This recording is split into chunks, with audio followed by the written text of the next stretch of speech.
Здраво и добре дојдовте во уште едно видео на каналот Ти можеш. Насловот на ова видео е моја работа, твоја работа, наша работа. Сакам да направам разлика меѓу сите овие поими, да ги дефинирам онака како што јас мислам дека е најреално, најприфатливо, барем за мене, и да го споделам тоа со вас затоа што гледам дека луѓето или премногу се дефокусирани од другите, затоа што сметаат дека треба да си ја гледаат само својата работа и воопшто да не учествуваат во животите на другите. И се разбира дека тоа е во ред, особено доколку не се повикани. Од друга страна сме луѓе, емпатични, човечки суштества кои што имаат емоции и не можеме секогаш да станеме настрана и да си ја гледаме само својата работа. Сето тоа влијание врши и тоа што се вика наша работа, она што ни е заедничко, па понекогаш може да дојдеме во конфликт на интереси кога мојата работа, твојата работа и нашата работа некако не се поклопуваат, дури се контрадикторни една на друга. Ако секој премногу е фокусиран на својата работа, тогаш тоа што е наша заедничка работа ќе трпи. Моја работа е мојот живот, моите интереси, мојата личност, моите навики, мојата добробит, како јас ќе функционирам низ животот, односите кои ги градам, моите успеси, неуспеси, болки, таги, моите радости. Меѓутоа, сето тоа не може да функционира отделно од најблиските, понекогаш не може да функционира ни отделно од колективот. Исто така, и тоа што е твоја работа, значи твојот живот, твоите мисли, твоите идеи, твоето здравје, твоите грешки, заблуди, твоите лекции, твојата личност се твоја работа. Меѓутоа, и тоа не е одделено целосно од она што е колектив, од твоите најблиски, од пријателите, од секојдневието, односно се што ни се случува секој ден и поединечно и како колектив. Кога веќе станува збор за наша работа, односно за работа меѓу двајца луѓе, за односи, активности, проекти, договори, заедници, е многу битно да знаеме што е тоа наша работа и колку сме подготвени и двајцата или тројца или петмина, независно кои се нашите заеднички цели, кои се нашите обврски, и треба да се сочува тоа што е мое и твое, меѓутоа треба и да се вложува во она што е наше и заедничко, и многу пати ќе бидеме доведени во недоумици или ќе треба да правиме некои компромиси, затоа што ако секој строго се држи за тоа што е мое или твое, тогаш ќе трпи тоа што е наше. Или пак, ако премногу се посветиме во тоа што е наша работа, може да заборавиме кои сме ние како индивидуи, каде почнувам јас, каде завршувам и каде почнуваш ти и каде завршуваш, па да направиме некоја симбиоза која на крај ќе биде зависничка и која нема да биде здрава, ќе биде токсична. Она што представува проблем, според мене, е кога ќе отидеме во екстреми, односно, кога, да не речам и слепо ќе се фатиме, ова е моја работа и готово, а тоа е твоја работа, јас нема што да се мешам таму, те оставам да си го живееш животот, не сакам да ја преземам твојата енергија, твојата карма, не сакам да ги носам твоите товари, и сето тоа е во ред и сето тоа е апсолутно разбирливо. Меѓутоа, постои опасност да изгубиме чувство за другиот и да не бидеме емпатични понекогаш во некои ситуации и да не умееме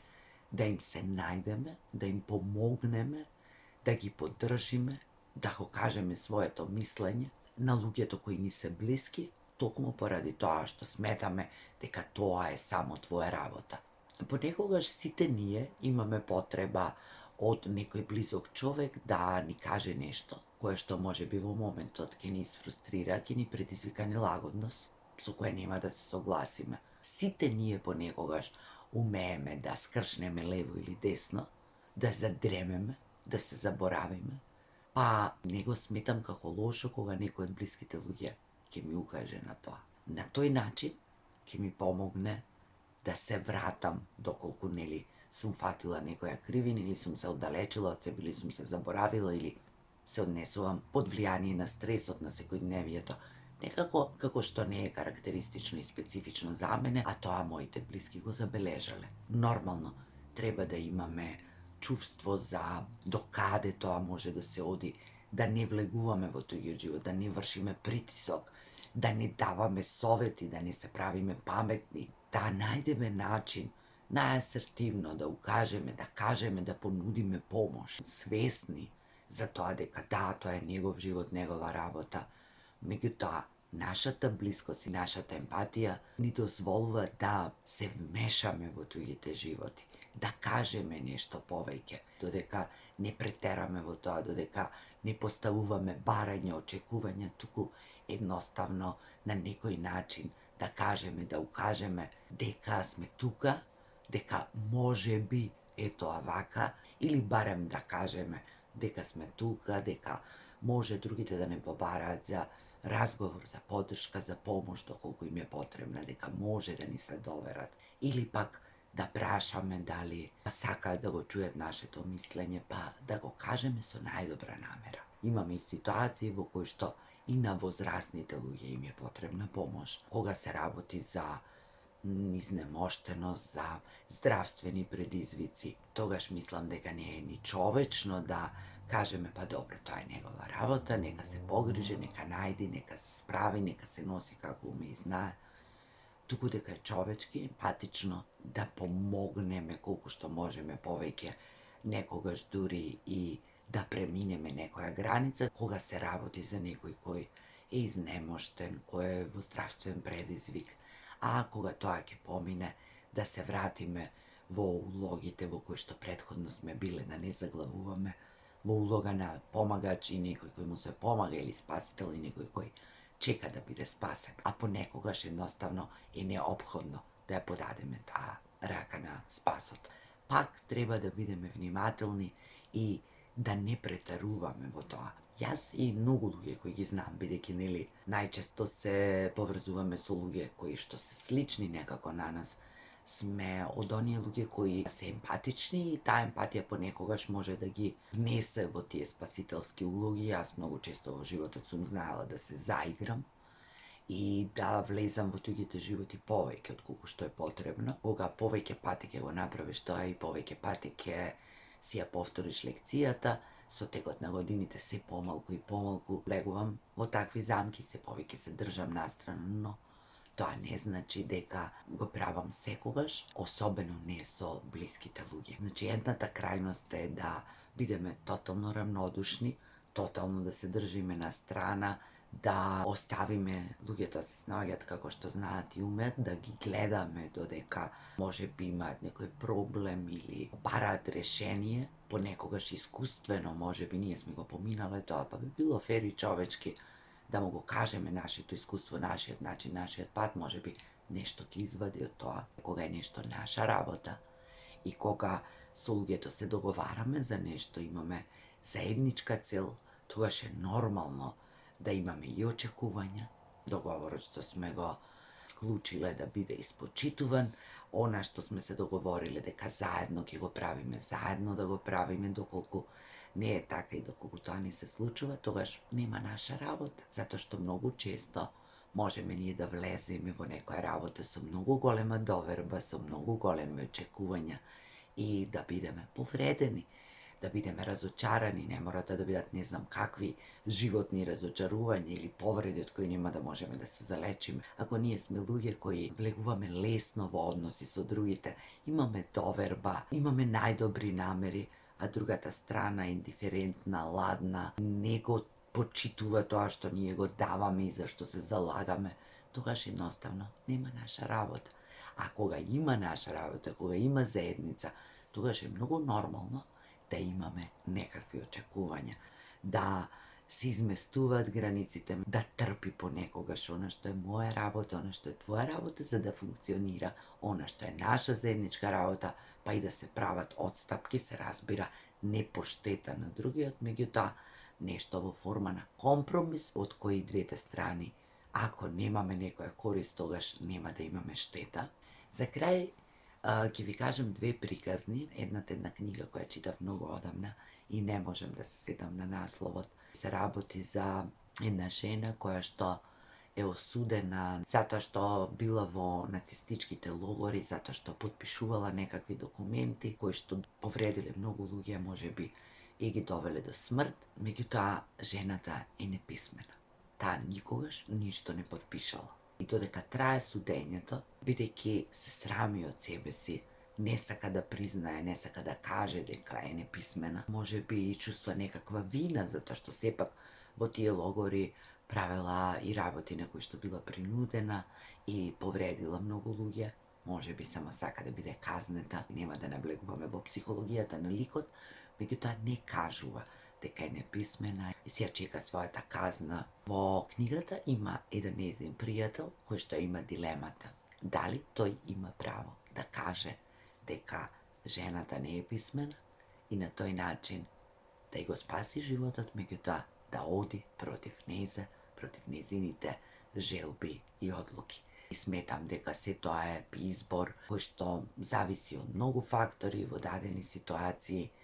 Немам осуда, немам критика ни кон неа, ни кон него, се обидувам да ги разберам и двајцата. И не знам што е правилно да се направи во таква ситуација, до каде е границата да се мешаме или не мешаме, односно,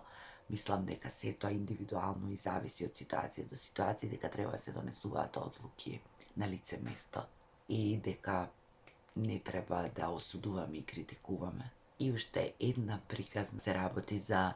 двајца луѓе. Едниот инсистирал на тоа дека си ја гледа само својата работа, луѓето оделе заедно на пазар, носеле врејки со ориз. Кога стигнале во градот, каде што бил пазарот, човекот кој инсистирал дека треба секој да си ја гледа само својата работа, сватил дека вреќата му била скината и дека оризот му се истурал по патот и го прашал другиот, зошто не ми кажа дека оризот ми се истура цело време и сега ми е торбата празна. А другиот човек му рекол, затоа што го почитува твојот избор секој да си ја гледа својата работа. Животот секогаш ни испраќа лекции, пораки, од кои што можеме да научиме нешто